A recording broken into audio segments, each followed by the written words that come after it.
everyone, welcome to M4D Advocacy Media. We're recording the Journey Series podcast today.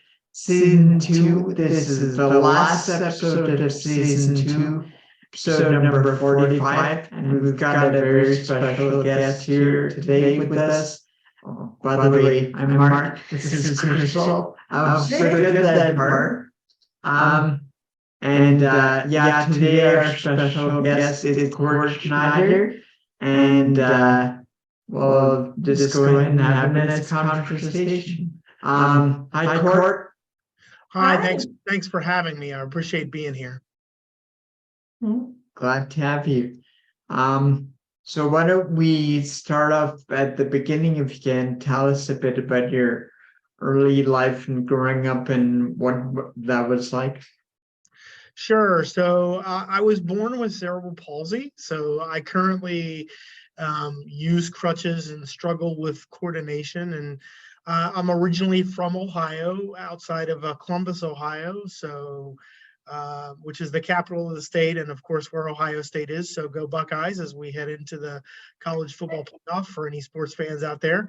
But growing up, I'm the youngest of 3 boys. I'm the only one with an obvious physical disability, which is a pretty common experience for people with disabilities, and that they're usually the only ones in their families that have that experience.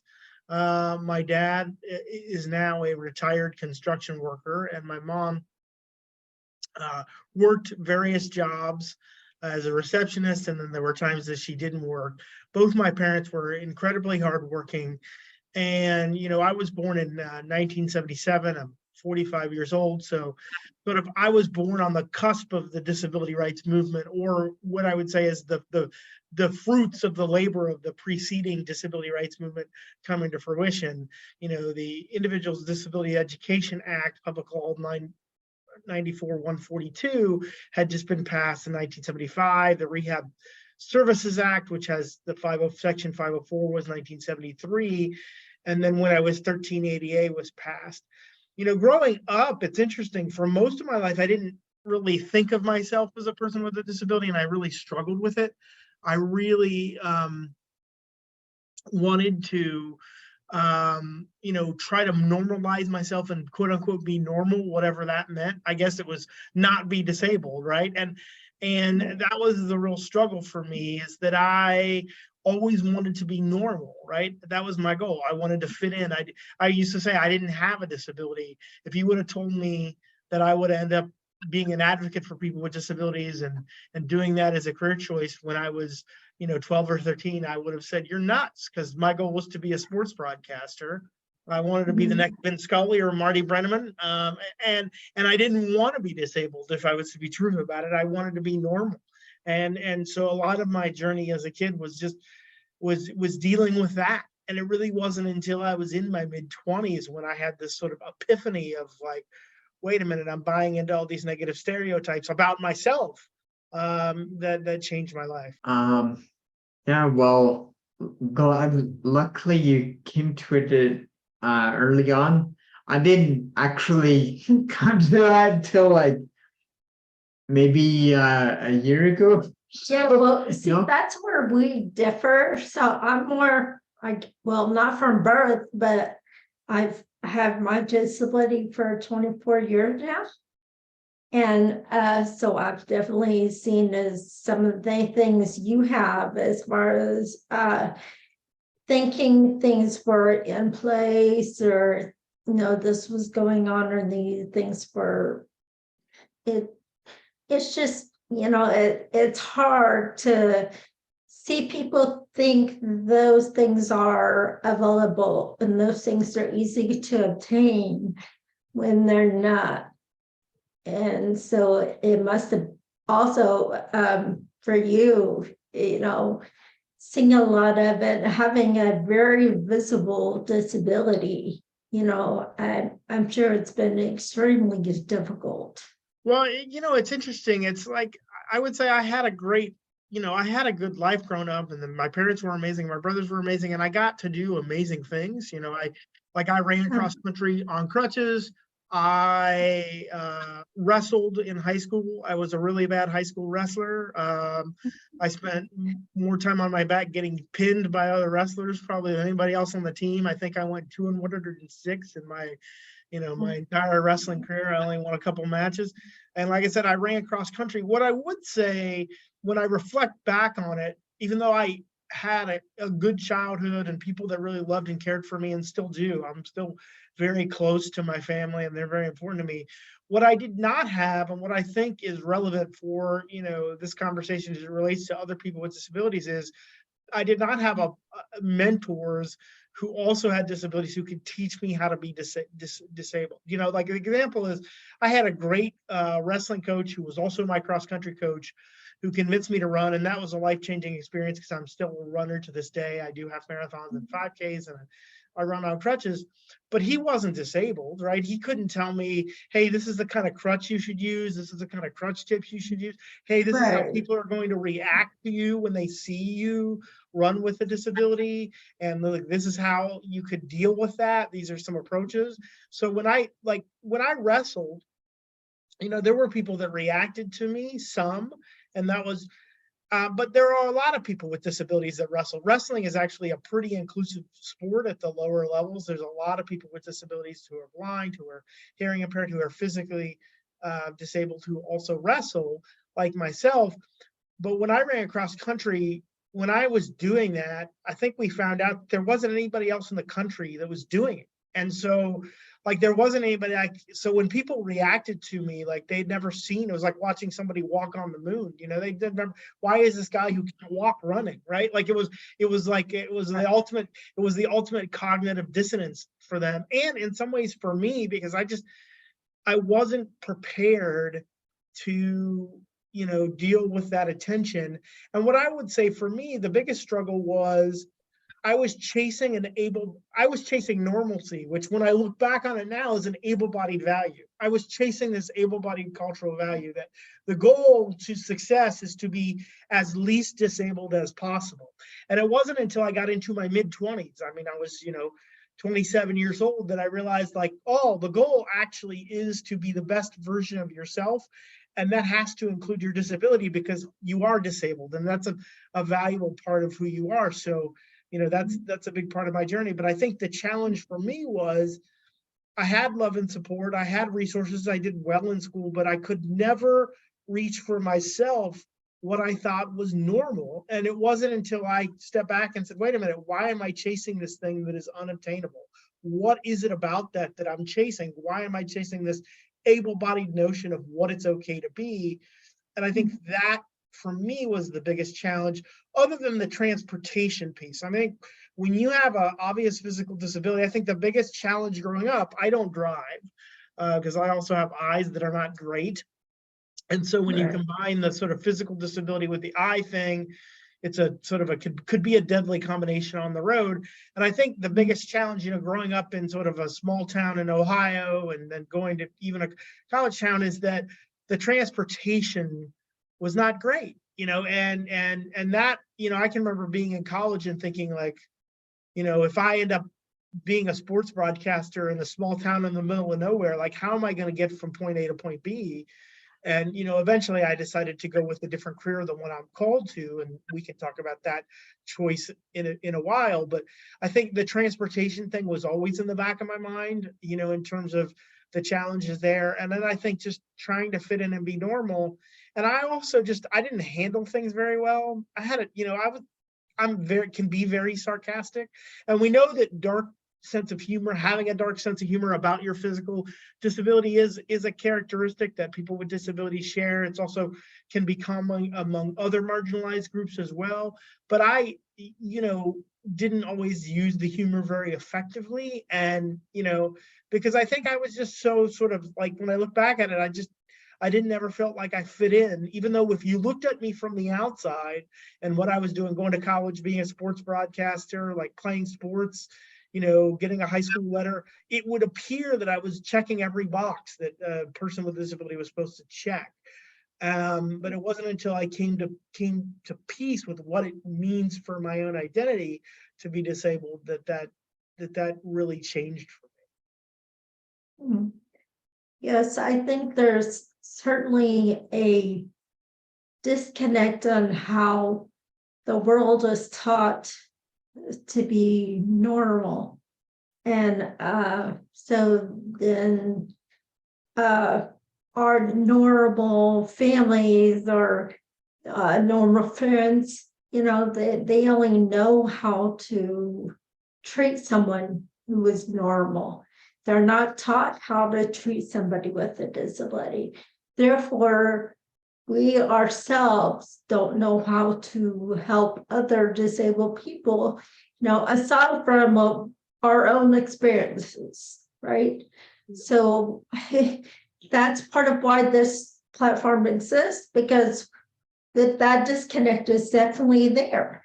And we want to, in the future, make sure that there's people that are connected to be able to learn how to do exactly what you said, not have a mentor, not have somebody to fall back on and say, hey, I'm doing with this, what do I do?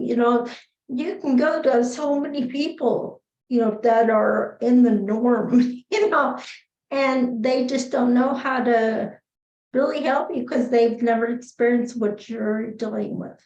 Yeah, and I think I shared this anecdote, on the podcast we did last week on inclusion and diversity, that wonderful discussion that we had. But that really struck me. I ended up going to college and getting a PhD when I was 27. And once I sort of began to have this sort of what I call myself a born again person with a disability, where I accepted it, and it was almost a spiritual experience. And I decided I was going to work in higher education. And I started my job at a community college in Ohio. And I'll never forget, I had a young lady who had a physical disability. She used crutches and a wheelchair part of the time. So it's kind of half and half, depending on what she was doing on a particular day, would either have a wheelchair or crutches. And I can remember her telling me one day, she used to come out. I tell all of my students, and have throughout my career, you can always come see me, right? My door is always open. If you're not in my office enough to bother me, then you're not in my office enough. That's what I tell every student I ever sort of work with, either as a professor. So please come see me. And she would just come by and talk, right? And I remember her saying one day, you're such an inspiration. And that's a term that I think for a lot of people with disabilities, we're uncomfortable with, because oftentimes it comes from able-bodied people who are inspired by us because they think us doing anything normal is inspiring, because they couldn't imagine themselves being disabled. So when she said that to me, my initial reaction, and this was me not hearing her at first, I was just sort of like, oh, come on, I'm not inspirational. What are you talking about? But then she said, no, Dr. Snyder, stop. You're the first person with a disability I know who has a job where people respect you.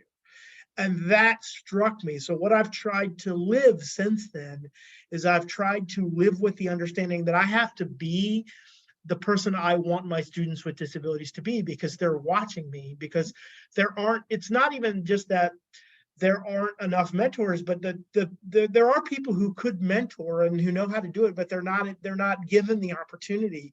I've been blessed with support, with a college education, to mentor people with disabilities in higher education. I've been blessed with that opportunity, but with that opportunity comes a great deal of responsibility, I believe, that I have to people with disabilities. And so that interaction that I had in the first year of my career, post grad school, was really eye-opening for me. And it's something I've not always been successful. I've made plenty of mistakes, but I've always tried to live with the idea that I have to be the version of the student that I want my students with disabilities to be.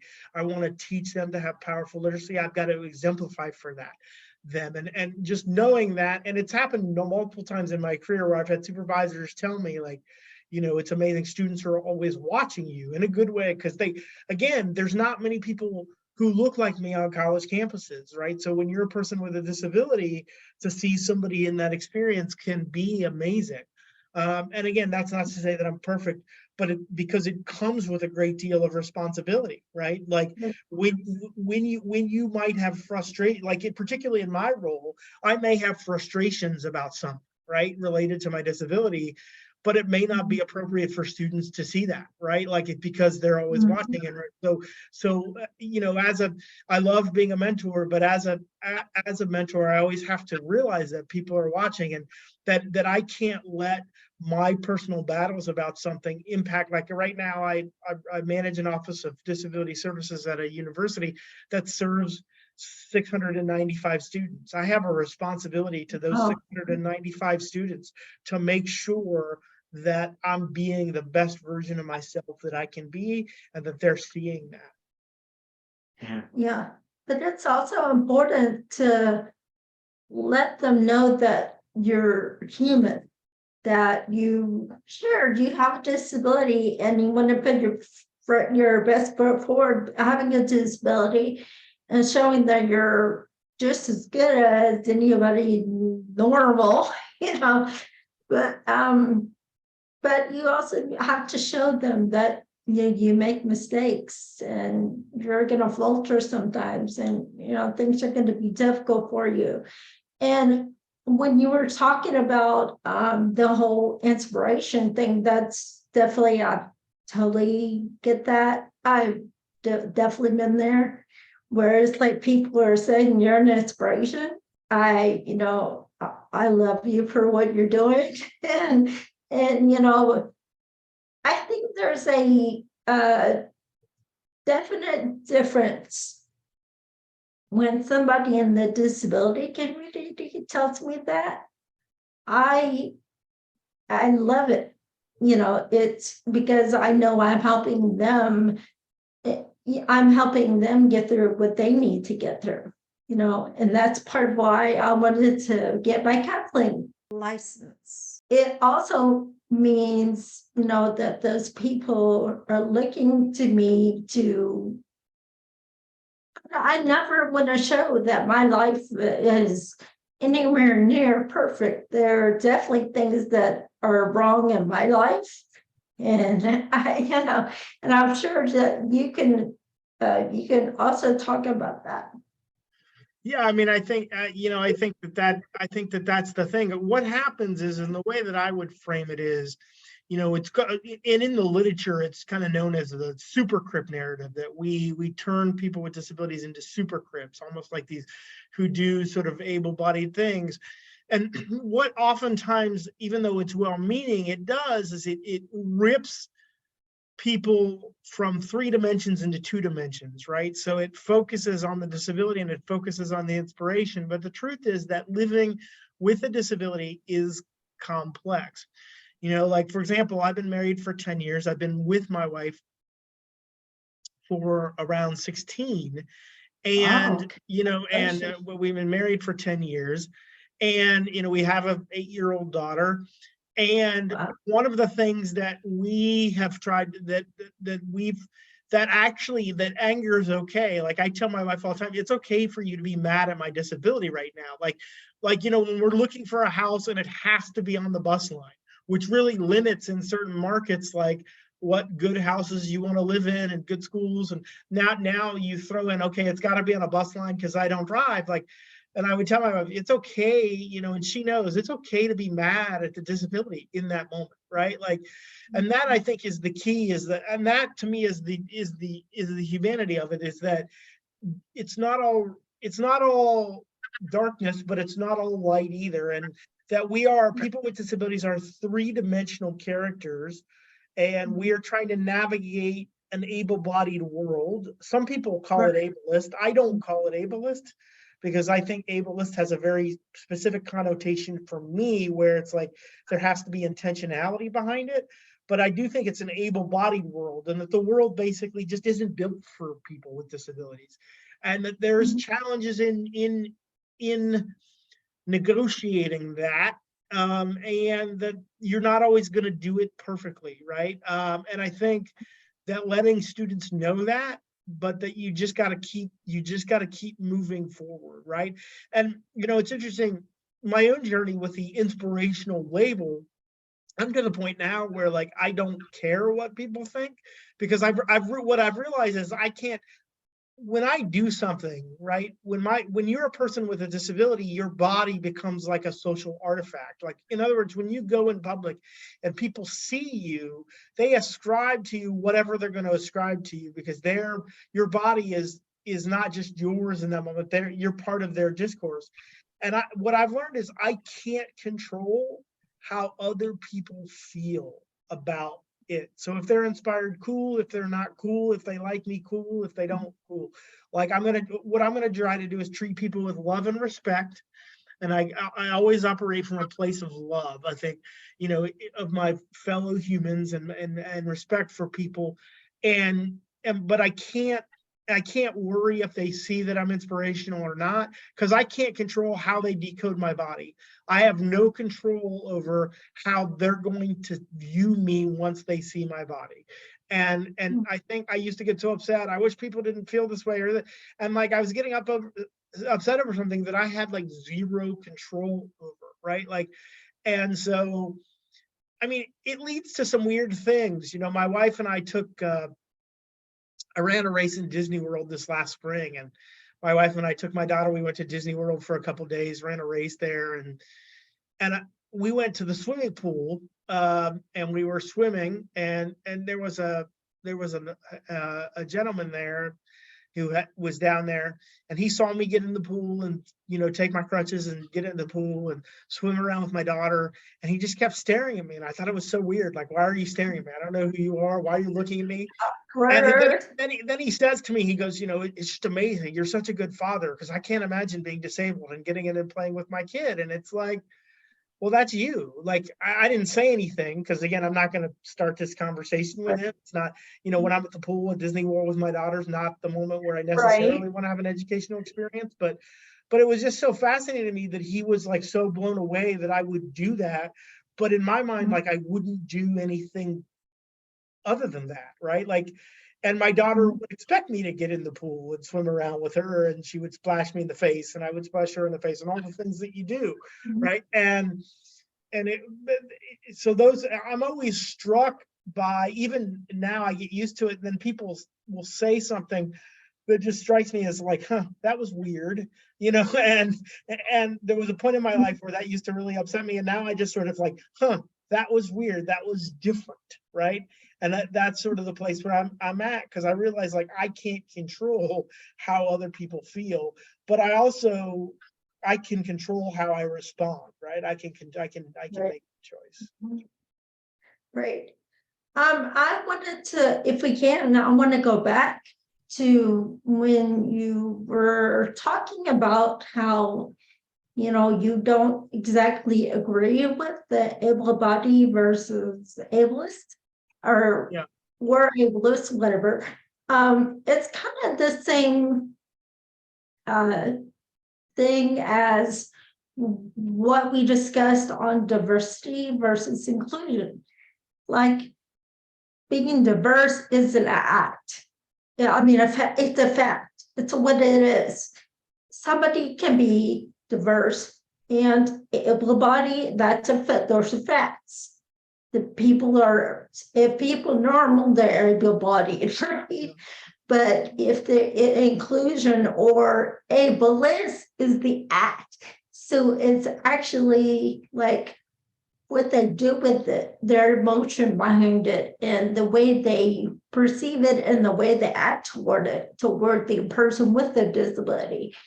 If they act in a bad way, sure, you're going to call them ableist. And, I'm sorry, but it's just like, I'm trying to think of a good analogy. Like, if you're going to say something like, you're a jerk, but if you're in that, but I'm just saying it. So I'm not saying, I'm just saying it. It might not be a fact, but if you were a jerk, then I'd be a fact. But I can't also say that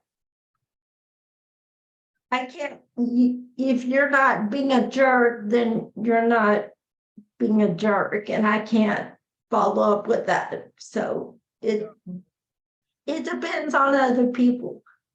Yeah, I mean, I think for me, the reason I make that distinction is that there's a lot of literature out there in the diversity circles that will sort of say that all sort of able, just like the literatures will say, sort of all white people are racist or all able-bodied people are ableist. And what's meant when you read that literature is that able-bodied people benefit from a system that's been built for them. So that makes them ableist. Right. I don't Mhm. agree with that literature. I mean, I've read that literature. I have a PhD in cultural studies, so I'm familiar with that literature and have read it in depth.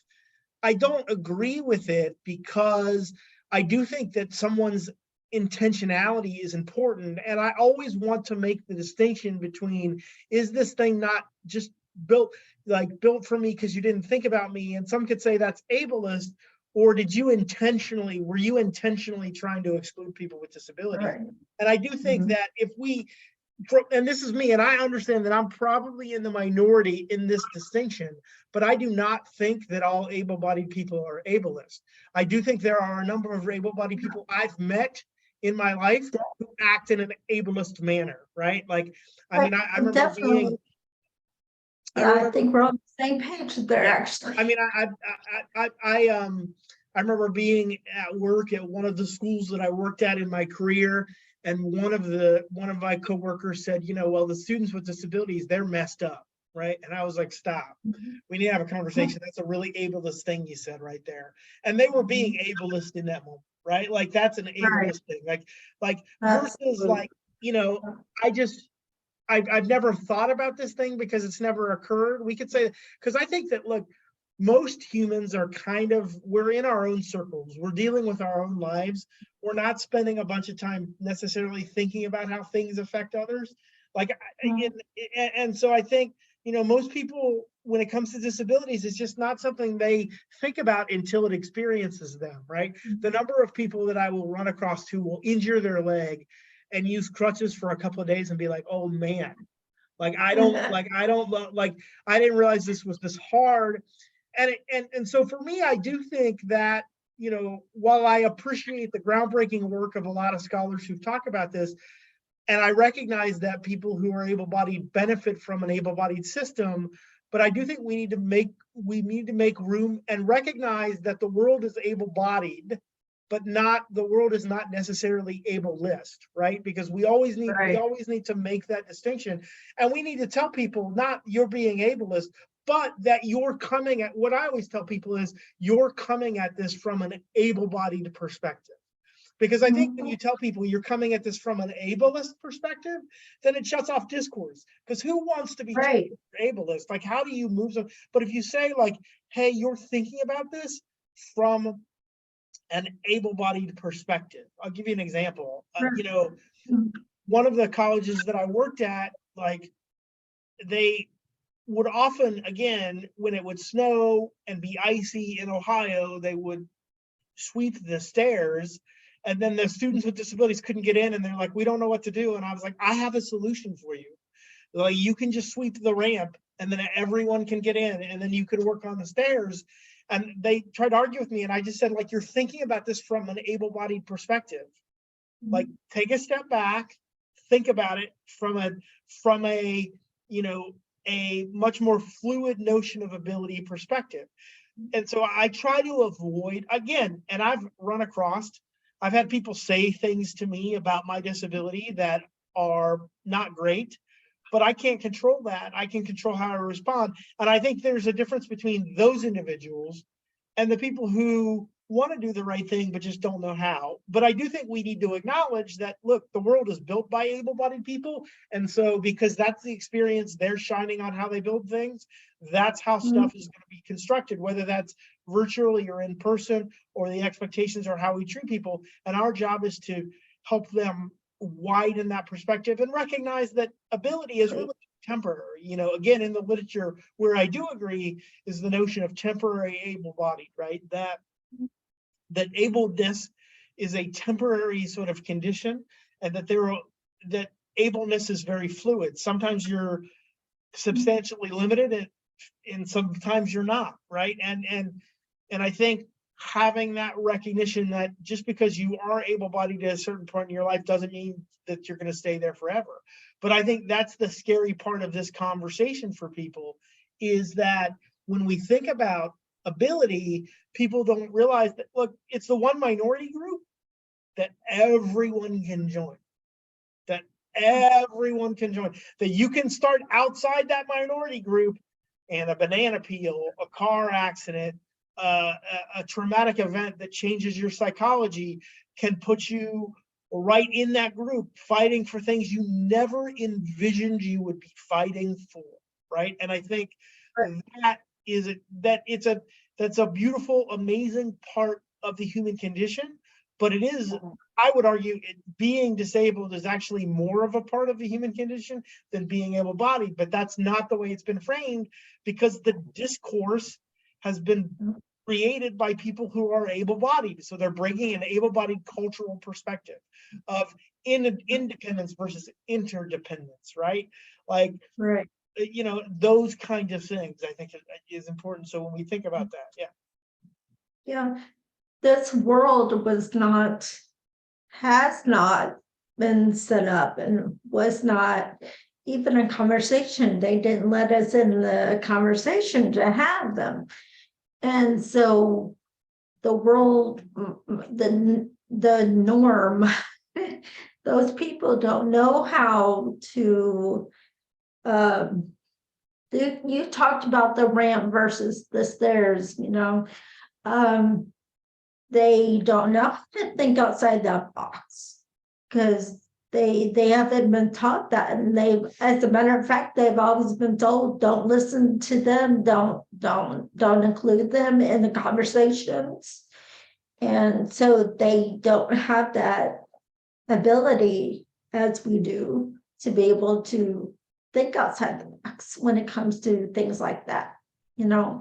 And it's our responsibility as disabled adults to create a world for us, of course, but also the generation coming up, to make, and our parents as well, to make sure that they are included in conversations and ideas about helping normal people, you know, set up the world so that when they do come to that situation where they need to be disabled or something happens, they break something or whatever, you know, then the world is easier to access. Well, and I think it's also a recognition that people with disabilities are all around us. It's 20% of the population. Some numbers even have higher. And so it's 1 out of 5. That's a large minority group, right? That's, you know, probably the second largest minority group other than women, when you think of women as a majority in the population, but a minority in sort of social status. So when you think about people with disabilities, it's arguably like the second largest, you know, minority marginalized group, but it's the one that we least talk about. You know, I always used to joke that in my cultural studies classes, I always was the guy in the corner going, hey, don't forget about disability. We're talking about these other, you know, marginalized groups, and that's important, but let's not forget about this experience. And I think that's a big part of it. Is it's also changing the conversation, right? And giving people opportunities. You know, one of the biggest challenges for people with disabilities is, you know, the employment piece, right? I mean, 70% of people with disabilities are under or unemployed. And so that's 7 out of 10.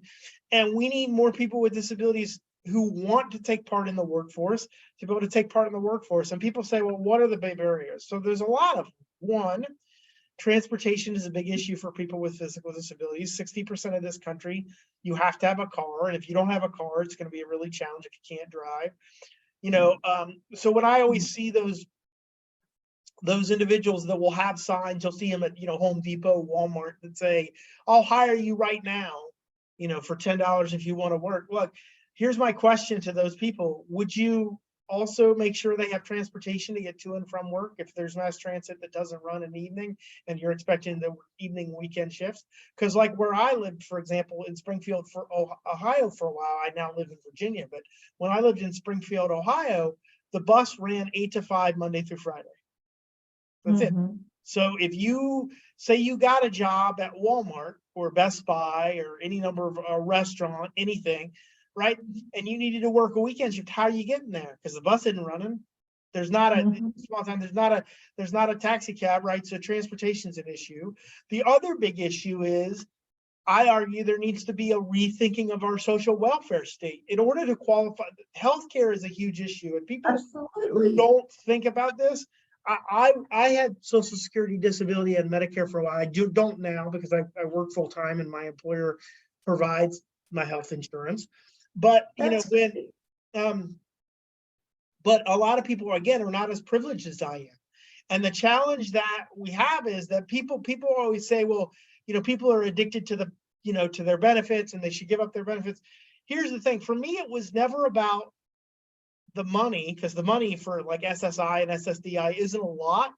But what it was about when I didn't have a job was I needed the health care, and so do a lot of people with disabilities. And so the challenge is that the social welfare state, in order to qualify for those things, you have to not work. You have to be disabled enough not to work, right? That's the legal definition. Right.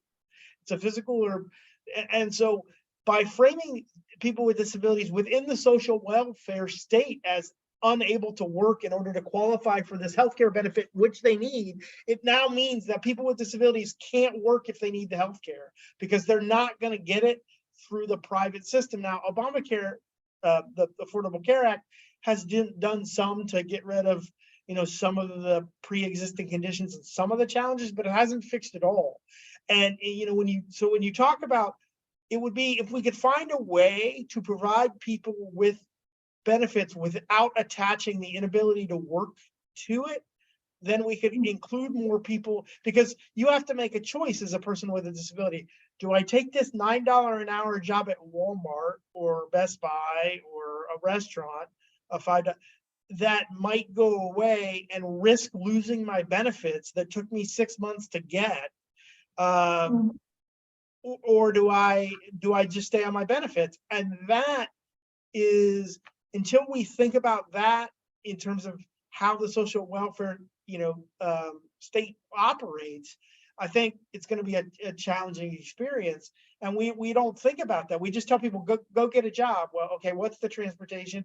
And if I take the job, do I lose my benefits? Because if I do, I can't afford to do that. I need the healthcare, right? So sure. Like, you know, so that's one of the challenges that people don't think about when we think about, well, why are so many underemployed? And again, there are some who are not able to work, but there are a lot of people with disabilities who want to work, who are also not given the opportunity, right? Who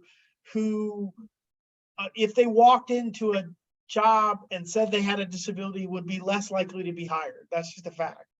No, that's just so I think, you know, so you can look at a number, but you've got to dig into some of the causes, and it's a complicated issue, and you got to change people's perceptions. You got to change the way that, you know, transportation operates. You got to change the way that the social welfare state makes people eligible for benefits in order to make it more inclusive for people with disabilities, right? And I'm not sure, you know, what it will take to get us there, or if we'll ever get there. Certainly, I'm not sure we'll get there in my lifetime, but we'll keep fighting the good fight. Of course. And, you know, I guess my biggest concern is, you know, so many disabled people are in the forefront right now and trying to make things seen and, you know, explain things that have gone on are not gone on, I should say, and how to make it better. But is it going to be too overwhelming for people? Or, you know, is it gonna fall on deaf ears? Or are they not gonna realize that we have the same concerns as, you know, people of society, as parents, as children of older parents, you know? I think that's a really good question. I do think with the baby boomer generation getting older, I think that gives some conversation. I mean, we have we have come quite a long way. I mean, I always say that the idea that somebody like me could work at a college and help, 15% of a college's student population that is disabled, that would have been unthinkable even 30 years ago, right? And so, when we think about, at most colleges, there were some that were doing it, but at most colleges that would have been unthinkable. It's now the law of the land, right? Like restaurants and places, they're not fully accessible, but they're way more accessible than they used to be. So I think we do have to take heart in that the efforts that we undertake matter. I mean, I think, that we got to continue to have these conversations. I also think we need to teach young kids how to talk about disability in effective ways. I've always seen, when I'm a kid, when you have a little kid, and people who have little kids or have little kids in their lives will know this. Little kids have no filter. They're brutally honest and they're not judgmental. But if something looks different, they will point it out. Hey, why are you on that? Because they just want to know. They want to know, how does the world work? I don't understand. This is different than what my brain understands. But what parents do is they often teach kids not to have conversations about that. Don't look at him. Don't talk about it. And so people are not comfortable having difficult conversations, right? And so I think for me, it comes down to getting into, elementary, middle school, and high schools and colleges, and having disability as a part of the curriculums of all these levels, where we can talk about disability in really substantive ways. I mean, the amount of social workers that I've encountered in my life who have a very limited understanding of disability, even though that as a social worker, you're going to be working with largely people with disabilities, is, I think, a real challenge, right? So how do we, make sure that like social work curriculum includes that, right? That includes disability, gives that kind of training, has that kind of conversation. Where are the spaces we can create to have it? I don't think it will fall on deaf ears, but I also, like the transportation issue is an issue that we as people with disabilities are not going to be able to tackle without the environmental lobby. And what I would argue is, what I think the disability rights movement has to do is to link up with other political causes when it is in our interest. And I would argue that if you care about global climate change and fossil fuels, the answer is not electric cars. The answer is building mass transportation that's effective, affordable, and available throughout communities. But that's going to take a lot of political effort to do that, right? So how can the disability rights movement link up with, interest groups that have maybe a different agenda, but one that coincides with what we're trying to accomplish to make society more inclusive for people with disability? I do think, that there's been a turn in the courts in the last few years to make it more difficult for people with disabilities to bring lawsuits and to get the things they need. So I think those are real challenges that exist. And we've got to continue to be vigilant about our rights, because, that they can be taken away at any point. Right. One thing I was thinking about, how do we know a lot of you or other disabled people coming into the acceptance of their own identity as a disabled person? It has a lot to do with just shedding skins, or shedding the opinions or the culture that has been imposed upon us since we were born, basically, right? And how do you start to educate people or change the way they think, the way able-bodied people think, and how they treat people with disability? That's a great question. And, it's been an evolution in my career and my life. When I started this journey, and I finally when I was in grad school, I was reading a scholar named Gramsci, who talks about the concepts of hegemony, which is the idea of very powerful ideologies that are pervasive in society that prevent marginalized people from reaching their potential. And I realized that I have been buying into an able-bodied hegemony about the topic of disability, and then have dedicated my life's work to it. And when I started that journey, I was really focused on big systems, right? Like we got to change the system. We got to change this. And what I came to realize is kind of get at what you were talking about, Mark, where it's like, it's really, what I realized was that that inclusion is really all relational, right? It's all about creating opportunities for people to engage in relationships. It's not all relational. We have to address systemic things, but I think the only way that we can really start to change this is to engage people on individual levels. So the systemic things are putting things in school curriculums that allow people with disabilities to engage with people. The systemic things are, trying to give people the opportunity to become mentors. So I think, I had a great mentor that was a blind professor. He actually ended up marrying my wife and I. And he was a professor and an ordained minister, just an incredible guy named J.W. Smith. And he, was a real mentor for me and really helped me in grad school. And I think the number one thing is understanding that the way that people's perception get changed is if you know somebody that has a disability, like maybe it changes your perspective, right? So I think, how can we engage in relationships that are meaningful with those who are able-bodied, and realizing that it literally changing one person's mind is amazing, right? That sometimes when we're in this social justice work, we get so caught up in the bigger system that we lose sight of, we're changing people's minds one person at a time.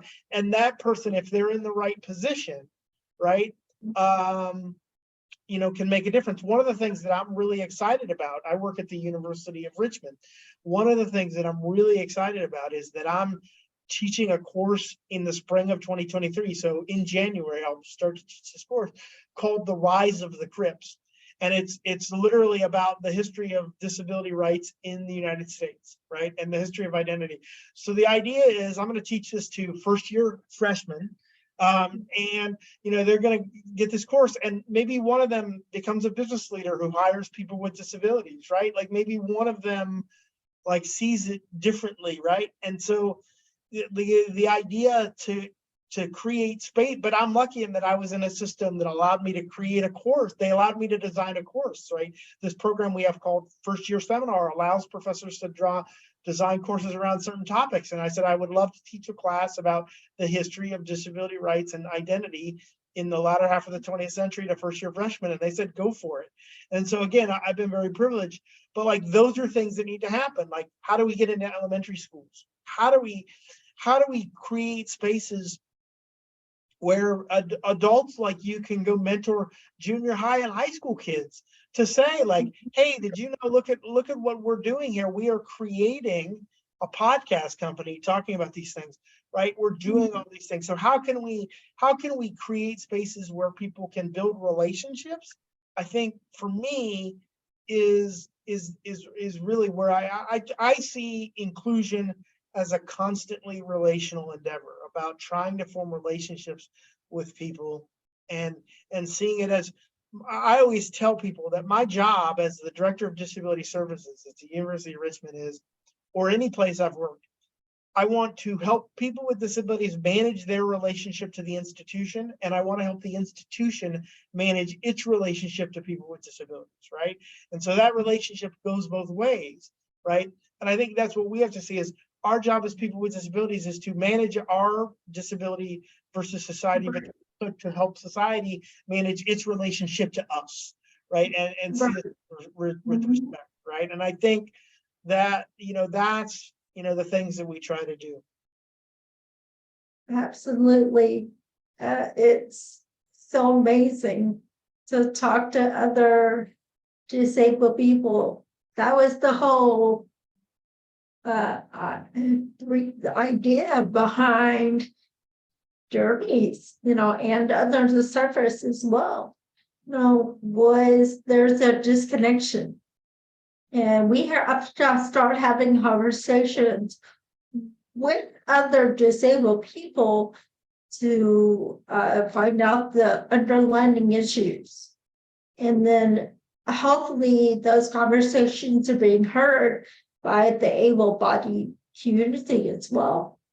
It's And also very rewarding for the people with disabilities, right? Because I'll give an example. sure, When I first started having conversations, especially in college with other people with disabilities, and I found out I wasn't the only person who went to a restaurant and got talked to like I was dumb. That was like eye-opening for me. It's like, oh, you mean they do that to people who can't hear too? I thought it was just people on crutches. Oh, you mean they do that to people who can't see too? So in some ways it was like, not that we want everybody to experience it, but knowing that you weren't the only person who like experienced this, right?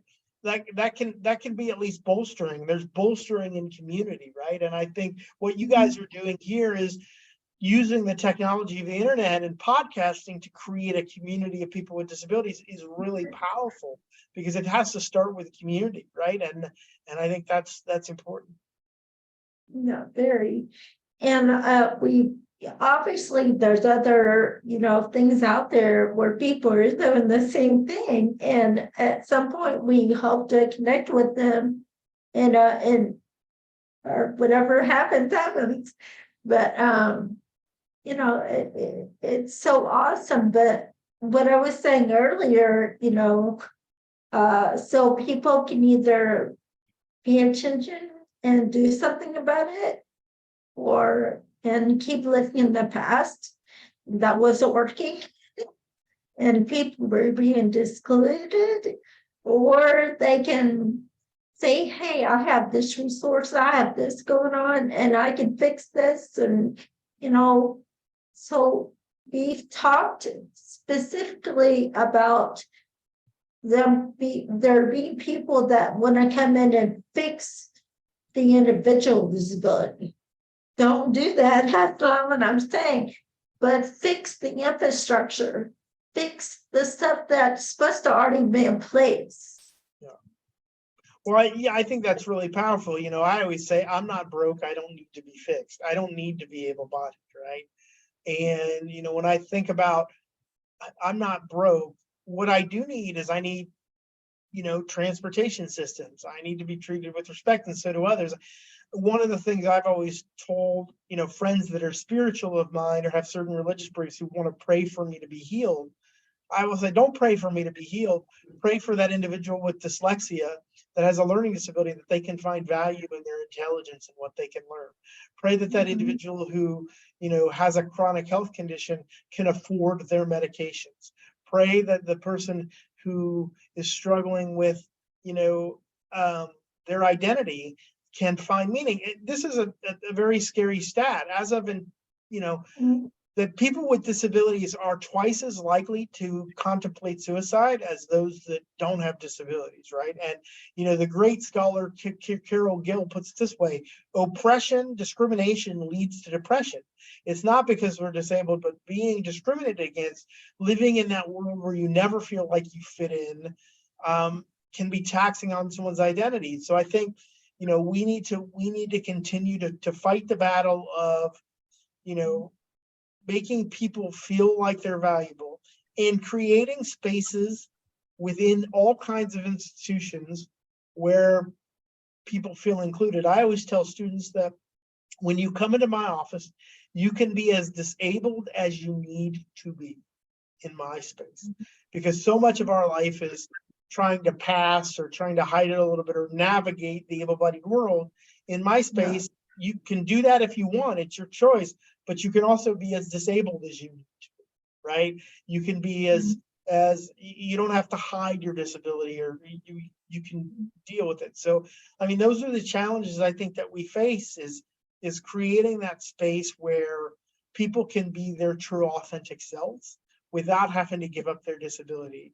We have we've come a long way. Like I said, we've come a long way. And I do think sometimes in these conversations, and I've been guilty of this, we tend to focus on the things that aren't right versus the things that have done well. And that's not to, but I think it's important to remember that we because we've come so long way, we can keep going further. We don't just stop because we've passed some walls, right? We have to continue.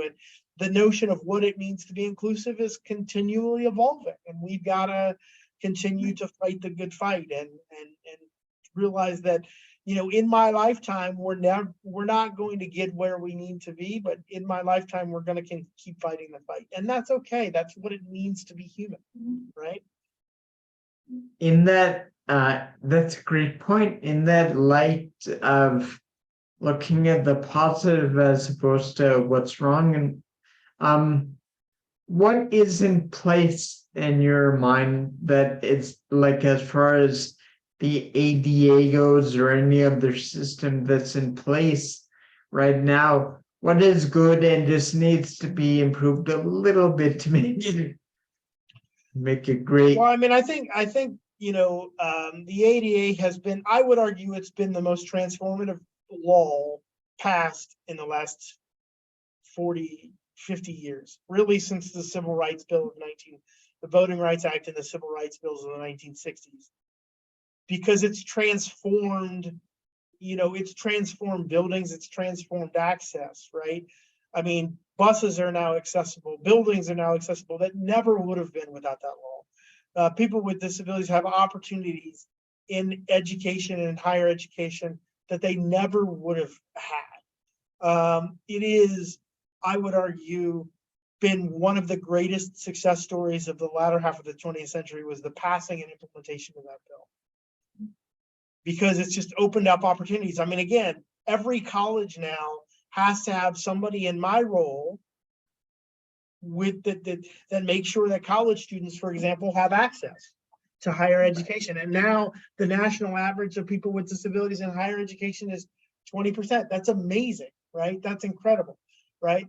You have to now, buildings have to be accessible. What I will say is that what needs to be improved is that oftentimes buildings are designed, but that are up to code, that but aren't usable for people with disabilities, so that people with disabilities need to be brought into the planning process.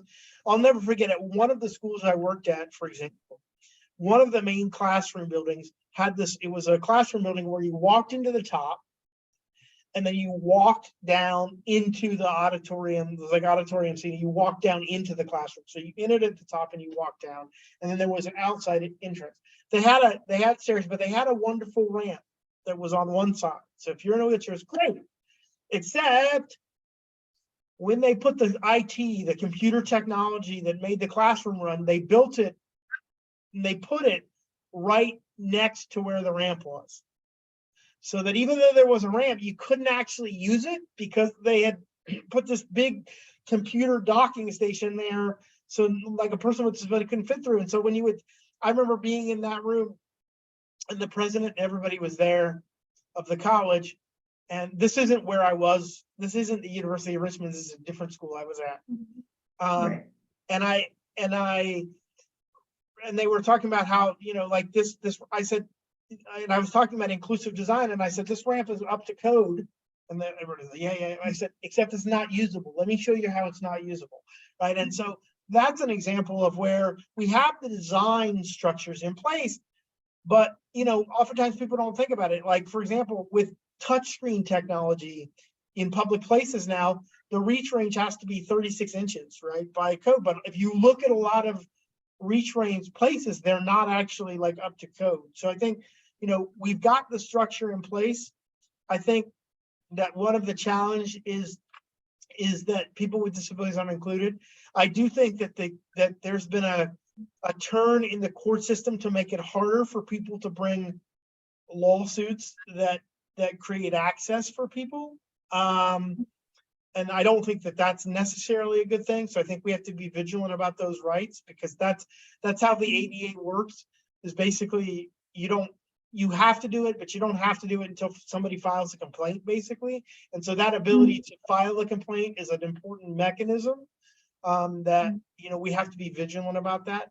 So I think, the ADA is the most significant law since the Civil Rights Bills of the 1960s, but it has not gone far enough to ensure access. And there's been a little bit of a backlash, at least in the judiciary and the court systems, to people with asserting their rights, but we've come a long way, but we still have a long way to go. Because, part of what we're doing is we're retrofitting a very old society, new standards onto a very old society. That's going to take a long time.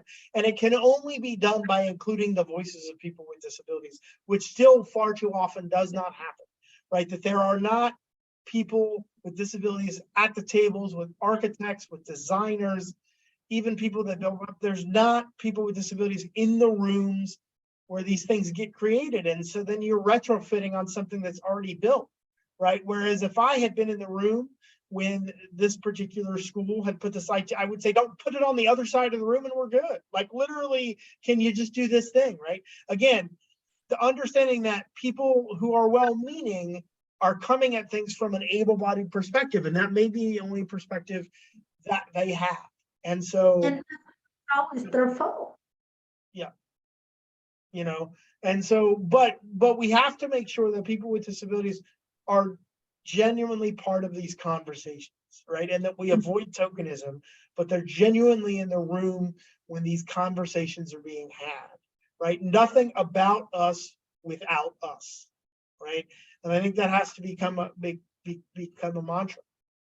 About this forever. I mean, there's so much to tackle, Yeah. And these are important issues Yeah. that we're talking. Definitely. So, I think, it's a great conversation. We can always have more conversations about other topics, but I think, just continuing to, like I said, to recognize where we've come and where we need to go, and continue to fight the good fight. And I think you guys are doing a part of that by, again, bringing people's voices out who can talk about these things and articulate what's happening. Yeah. And it also helps that we are speaking with people like yourself, that are as determined and want the things in place for our family and friends in the future, or our parents even. We want those things in place because we've seen the problems that we've had. We've been through our own struggles. We don't want to see that have to happen. It never should have happened. Those things should have been in place, right? Yeah. But it's up to us to make sure that, hey, those things should have been in place. We need to make it happen. Now it can't happen. You can take people to space. You can build spaceships to do that, but you can't build a ramp, or you can't fix a building.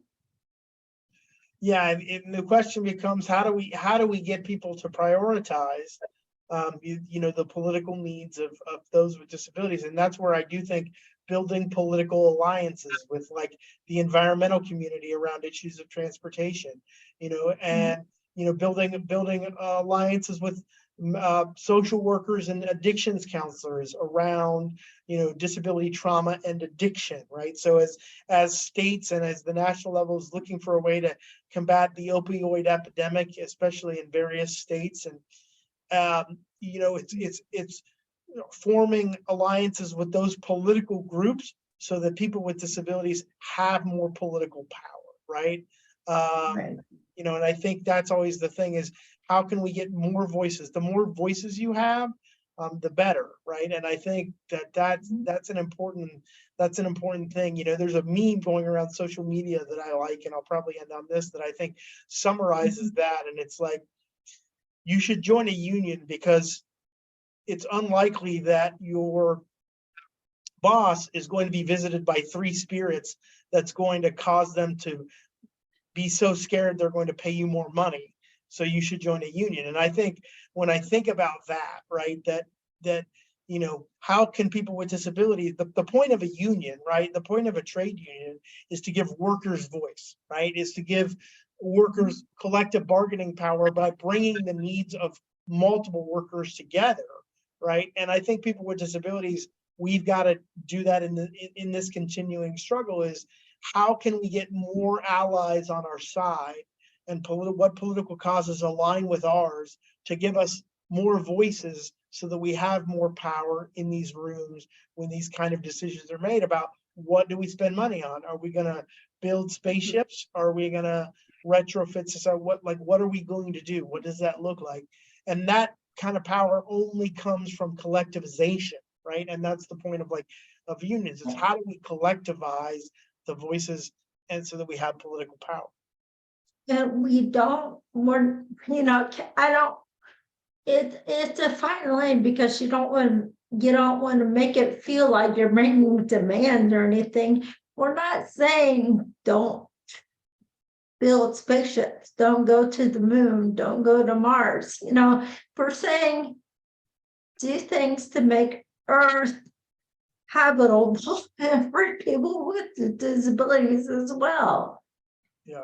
Well, I think, one of the things that's an old political adage, right, that I think is true is you can tell me what your values are. And I think this gets to your point. You can tell me what your values are. But if you show me what your budget is and what you spend money on, I'll be able to tell you what your values are. I think that's the point that you're getting at is we can talk about inclusivity and we can hold inclusivity roundtables and we can do all of that as organizations, but we're in society. But what are we spending money on? Because if we look at the budget, that'll tell us what our value is, right? Like how much are we putting into, for example, to like addictions and treatment and trauma, right? How much are we putting into mental health beds? How much are we doing those things? Those and everybody's going to have different answers about what those answers should be, but part of inclusivity is at least asking the question, what are we spending the money on and what should we be spending the money on? Because we can talk about what our values is, but if you show me what we spend money on, that'll tell me what the value is, right? And that is the key. Like in local communities, does it make sense? And I'm a sports fan, but does it make sense for local communities to build sports stadiums when schools need to be retrofit, when transportation needs to be built? Does it make sense, right? Like, again, I'm not telling you which way to fall on public funded sports stadiums, but we should be asking those kind of questions, right? Because what we spend our money on tells us what our values are. Absolutely. And further to your point there, like on the topic of mental health, anyways, obviously there are some people with severe medical conditions that need treatment, but makes more sense to me anyways that they're people who are in mental emotional pain because of something someone else did. So it makes more sense to spend money on healing the majority of people who are actually causing those mental and emotional breakdowns. Mm-hmm. Yeah, 100%. And the only way that we're going to have these conversations is to find other groups that have similar causes to our own and unite with those groups to give ourselves political power, and to find structures in our own personal lives where we can let people know that people with disabilities are all around us. These are conversations that we need to have, that people with disabilities are beautiful and amazing, and we are part of the human condition, a necessary and important part of the human condition, and we need to continue to have these conversations. And I appreciate given the opportunity today to have this conversation with you guys, and hopefully this is not the last time I will be on this podcast, but it's been a real pleasure. I don't think it is. You're a wonderful guest. Thank you so much.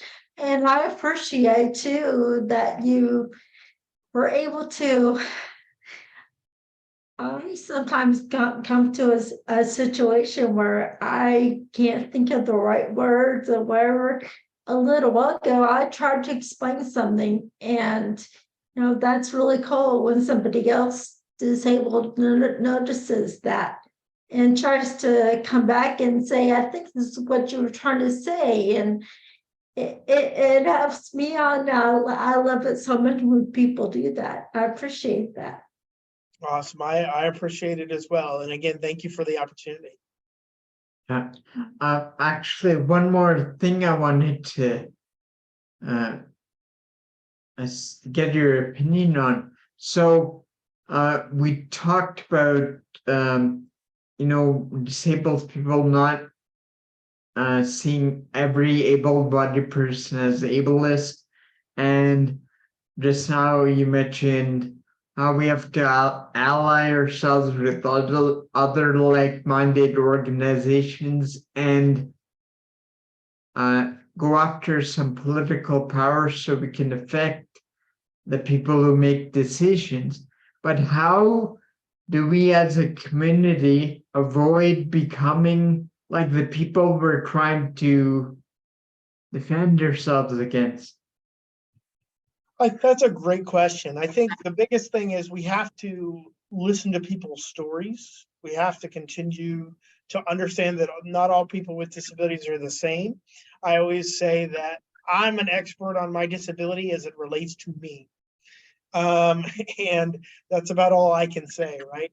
And I think we're sort of recognizing that. And I think, operating from a place of honesty and respect, where we respect people's humanity, whatever that is, and that we're looking to engage with ideas, and that we recognize that we're not always going to get everything that we want.